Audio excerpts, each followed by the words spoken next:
마블 스타워즈보다 재밌다. 우주 장면은 정말 리얼하다. 비주얼이 신박. 김태리, 송중기 최고다. 제작비 240억이 든 한국형 SF 블록버스터 영화 승리호가 2월 5일 공개되자 난리가 났습니다. 7일 스트리밍 영화 콘텐츠 순위 집계 사이트 플릭스 페트롤은 지난 6일 승리호가 한국을 비롯해 불가리아, 크로아티아, 핀란드, 프랑스, 말레이시아, 필리핀 등 16개국에서 넷플릭스 영화 파트 1위에 오른 소식을 전했습니다. 그리고 공개 이틀 만에 총 28개국에서 1위를 차지하는 기염을 토했습니다. 승리호는 비록 코로나 때문에 극장 상영을 포기했지만 넷플릭스를 통해 190여 개국에 공개되며 전세계 주목을 받고 있는 것입니다. 영화 승리호는 할리우드의 전유물이었던 우주 SF 장르를 한국인의 따뜻한 정, 재치 등 한국적 정서를 결합시켜 독특한 이야기와 캐릭터로 완성했습니다. 무엇보다 승리호는 독보적인 세계관을 창조한 조성희 감독의 창의력과 천여 명의 국내 VFX 전문가가 참여해 현실감 넘치는 우주를 구현한 한국 기술력의 정수를 보여주었다는 평가를 받았습니다. 특히 그동안 우주를 배경으로 하는 SF물은 헐리우드 전유물로만 여겨져 왔지만 승리호는 우주 배경, 로봇, 우주 전투 장면까지 국산 CG 기술이 어디까지 올라왔는지 확인시켜 주었습니다. 또한 미국 헐리우드에서 SF 영화 제작비가 1000억 원대에 이르는 전과 비교해 이것은 한국형 가성비 CG라고 칭송받으며 전세계 팬들과 관계자들을 놀라게 했습니다. 해외에서는 한국인은 역시 손기술이라며 영화 속 컴퓨터 그래픽에 대해서 극찬했습니다. 이 때문에 넷플릭스에서 K-좀비에 이어 KSF도 통했다는 평가까지 나오고 있습니다. 해외 네티즌들은 넷플릭스를 통해 승리호를 보면서 이같이 놀라운 반응을 나타냈습니다. 이런 종류의 한국 영화는 한 번도 못 봤어. 그래픽도 꽤 괜찮은걸? 흥미로운데. 한국은 지금 이런 영화를 만들고 있어. 할리우드는 이제 끝났어. 한국인들이 새로운 스탠다드를 만들고 있어. 분명 대박 날 것 같아. 2100만 달러 예산으로 만든 영화라니 믿어지지가 않는다. 흠이 없어 보이는데. 한국 제작사들은 몇 년 동안 엄청나게 발전해서 이제 미국 제작사들이랑 경쟁하고 있어. 비슷한 주제로 2억 달러 이상의 예산을 쓰는 할리우드랑 비교했을 때 2천만 달러 예산치고는 와우, CG가 정말 훌륭하네. 같은 예산이 주어진다면 한국인들은 무엇을 할 수 있을까 궁금해진다. 오, 이거 완전 쩐다. 나 요즘 한국 영화들 계속 보는데 다 장난이 아니야. 엄청 재밌어. 한국이 이렇게 SF물에서까지 호평과 큰 기대를 받자 지난주 여러 커뮤니티에서 이상한 말들이 떠돌았습니다. 승리호 영화 CG가 한국 기술이 전혀 아니라 중국 홍황그룹 자본의 중국 CG로 만들었다는 것입니다. 그럼에도 우리나라가 300억 정도로 이 정도를 만들었다고 분위기를 잡고 있다고 비판했습니다. 하지만 이 같은 중국 내 주장은 거짓이었습니다. 승리호 CG는 덱스터 스튜디오와 위지익 스튜디오를 비롯한 국내 8개 업체가 담당한 것이었습니다. 너무 작업량이 많아 일부 작은 양을 중국에 외주를 줬는데 이를 두고 중국이 만든 것이라고 우기고 있는 것입니다. 실제로는 반대로 중국 영화에서 한국의 CG 제작 기업들에게 손을 내밀고 있습니다. 2019년 2월 중국에서 개봉된 중국 SF 영화 유랑지구는 7,800억 원의 매출을 올리며 중국 역대 흥행 2위를 기록했습니다. 여기서 신과 함께 등에서 놀라운 CG 기술을 인정받은 덱스터 스튜디오는 유랑지구 CG에서 30% 정도의 중요한 부분을 만들어 주었습니다. 한국의 CG VFX 기술은 중국 내에서 가성비가 좋다고 인정받고 있습니다. 기술력은 미국 할리우드 수준의 약 80% 정도로 올라왔는데 가격은 그의 최대 5분의 1 수준이기 때문입니다. 따라서 한류보다 적은 예산으로 짧은 시간 내 CG VFX 작업을 진행해야 하는 많은 중국 기업들은 한국 기업들을 찾을 수밖에 없었습니다. 한국이 이렇게 CG 기술력이 높아진 데는 덱스터 스튜디오를 만든 김용하 감독을 빼놓을 수 없습니다. 민녀는 괴로워, 국가대표 등을 만든 김용하 감독은 2011년에 고릴라가 나오는 영화 미스터 골을 계획했습니다. 한국 영화 최초로 100% 컴퓨터 그래픽으로 만들어진 캐릭터를 주인공으로 만들겠다고 했습니다. 김용하 감독은 디지털 고릴라를 CG로 만들기 위해 미국까지 찾아갔으나 500억에서 800억의 비용을 요구하여 그대로 돌아왔습니다. 너무 비싸서 한국 영화가 감당하기 힘든 액수였기 때문입니다. 어쩔 수 없이 당대 우리나라 최고의 슈퍼바이저들을 불러 모았습니다. 무모하지만 우리 힘으로 만들어보자고 했습니다. 덱스터 스튜디오는 시각과 전문가인 정성진 본부장을 포함해 다른 전문가들과 함께 사업을 시작했습니다.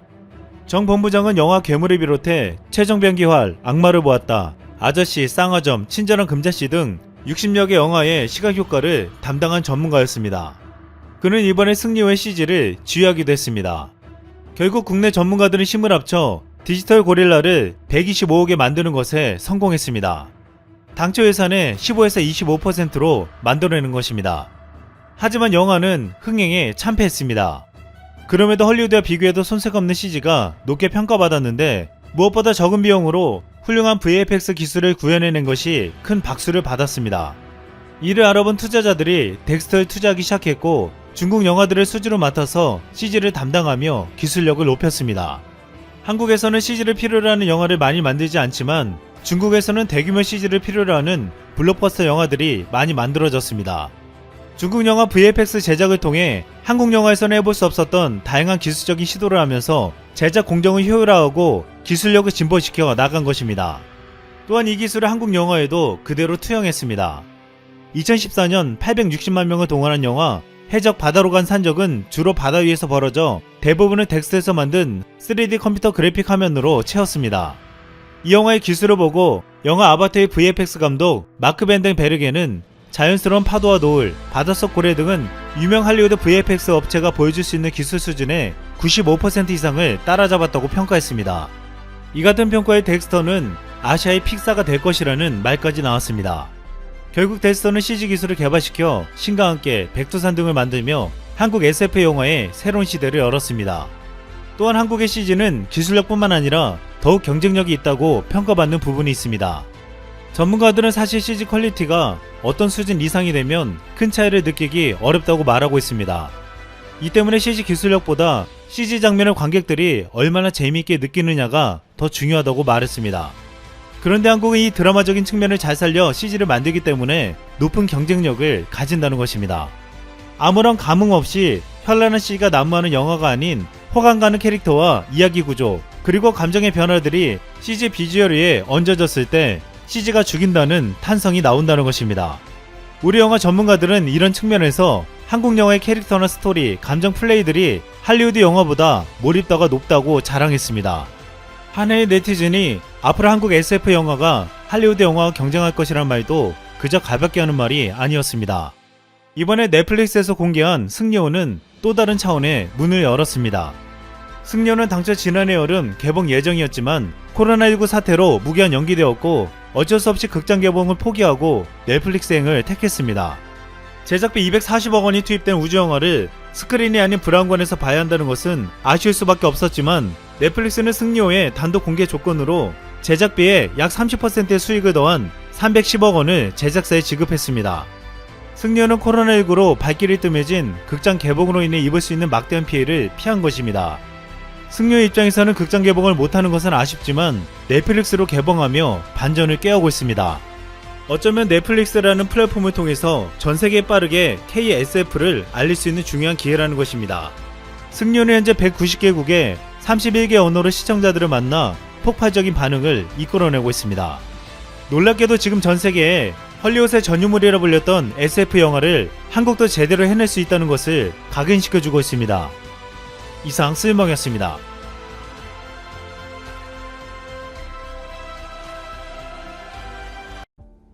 매일 새롭고 다양한 세계 뉴스를 전해드리는 푸시뉴스입니다.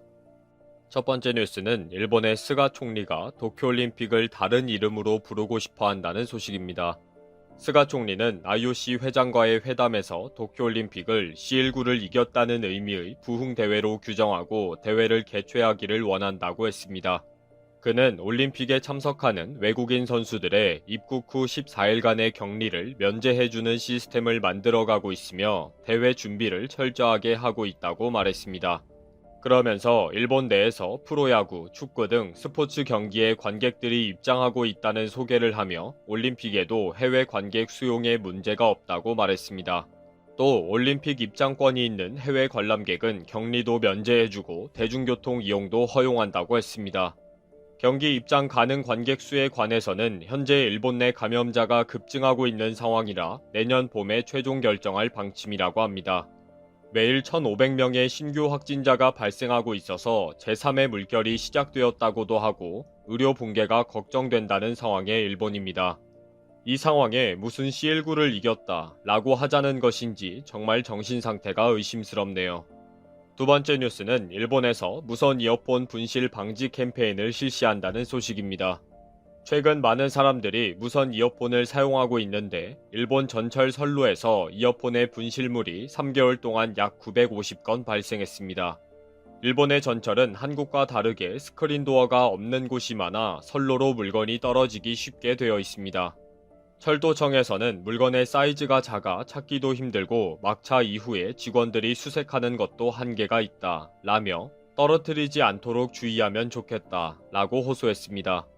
그러면서 최근에는 사람들이 마스크를 고쳐 쓰면서 이어폰이 떨어지는 사고가 많이 발생한다고 했습니다. 그들은 더 빠른 회수를 위해 파나소닉 회사에 선로에 떨어진 이어폰 전용 청소기 개발을 의뢰했고 현재 이케부쿠로역에서 시험 운용 중이라고 합니다.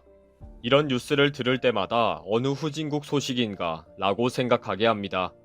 스크린 도어가 없으면 조심이라도 해야지 안 밝혀진 것까지 포함하면 그냥 흘리고 다닌다 라고 생각하면 되겠네요. 세 번째 뉴스는 페루에서 대통령 탄핵을 반대하는 국민들의 시위 상황에 관한 소식입니다. 페루의 비스카라 전 대통령은 기업들로부터 230만 솔, 약 7억 원의 뇌물을 받았다는 의혹으로 검찰의 수사를 받았고 그 과정에서 지난 9일 의회로부터 탄핵을 당했습니다. 하지만 국민들은 이 결정을 한 의회 임시정부를 규탄하는 항의를 시작했습니다. 국민들의 분노가 거세지면서 12일 밤에는 20년 만에 최대 규모로 평가되는 시위가 벌어졌습니다. 그리고 여론조사에 따르면 국민들의 5명 중 4명이 반대할 정도이며 대통령 임기가 끝나고 수사를 해도 늦지 않다고 말했습니다. 대통령이 탄핵되면서 정부에서는 메리노 국회의장을 임시 대통령으로 임명했습니다. 그는 전국적인 항의 속에서도 자신의 자리를 지키겠다고 다짐했습니다. 하지만 분노한 대중의 전국적 항의와 고조되는 국제사회의 압박으로 취임 일주일도 안 된 시점에 국회에 사직서를 제출했습니다.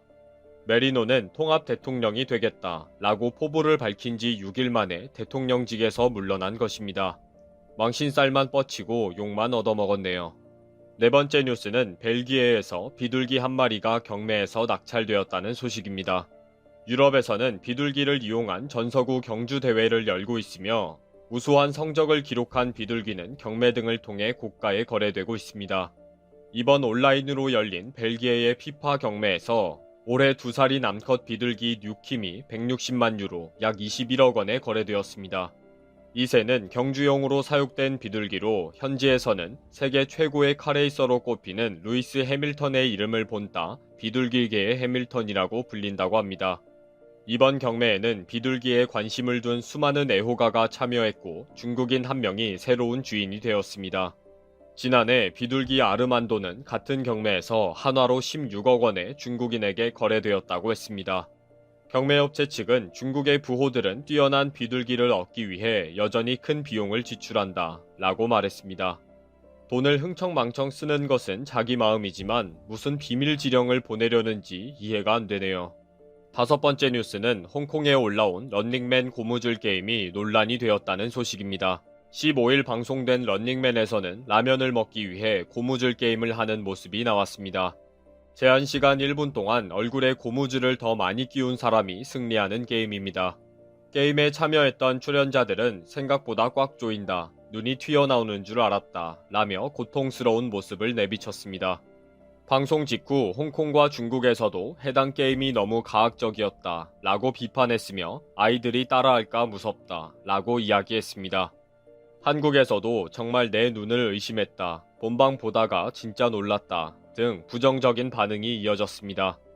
아직 런닝맨 제작진들은 아무 말이 없으며 런닝맨 예고편에 따르면 다음 주 방송에서도 고무줄 게임이 전파를 탈 예정입니다. 이미 중국에서는 런닝맨에 출연한 유명 배우가 사고로 죽은 일 때문에 한국 탓이다 라는 보도가 나온 적이 있습니다. 가학적인 게임이다 보니 다시 큰 화제가 되고 있나 봅니다. 여섯 번째 뉴스는 영국 토트넘 구단주는 1,500억 원 요트에서 생활한다는 소식입니다. 개인 자산이 43억 파운드, 약 6조 5천억 원에 달하는 조 루이스는 아비바라는 1억 1,300만 파운드의 요트를 소유하고 있습니다. 길이가 321피트에 달하는 아비바는 내부에 풀사이즈의 테니스 코트를 가지고 있을 정도입니다. 길이 20m, 너비 10m, 높이 6.7m의 테니스 코트는 테니스만이 아니라 다양한 스포츠 경기를 즐길 수가 있습니다. 루이는 1년 내내 아비바에 살면서 스스로 현대적인 사무실이라고 부르고 있습니다. 최대 16명이 승선할 수 있으며 자체 쾌속정과 바다와 연결되는 수영 플랫폼이 있습니다. 독일에서 건조한 아비바는 세계에서 46번째로 긴 요트이며 3년이라는 제작 기간이 걸렸습니다. 재산이 많으니 뭘 해도 좋은데 손흥민 선수에게 돈 아끼다가 욕먹지 말았으면 좋겠네요. 마지막 뉴스는 미국에서 추수감사절 방학 때 귀가하는 자녀들을 포옹해야 하나 라는 소식에 관한 것입니다. 최근 미국에서는 C19 신규 확진자가 단 6일 만에 100만 명을 돌파할 정도로 확산되고 있습니다. 이런 상황에서 추수감사절을 맞이해서 대학생들이 고향의 부모를 만나려고 귀가를 서두르고 있습니다. 그러자 만약 자녀가 귀가를 하면 마스크를 쓰고 맞이해야 하나요? 하는 질문들이 쏟아지고 있습니다. 어떤 부모들은 나는 안아줄 때 반드시 마스크를 착용할 것이다 라고 할 정도입니다. 전국의 많은 가족들이 이러한 딜레마에 직면해 있다는 것입니다. 추수감사절에 자녀들이 집으로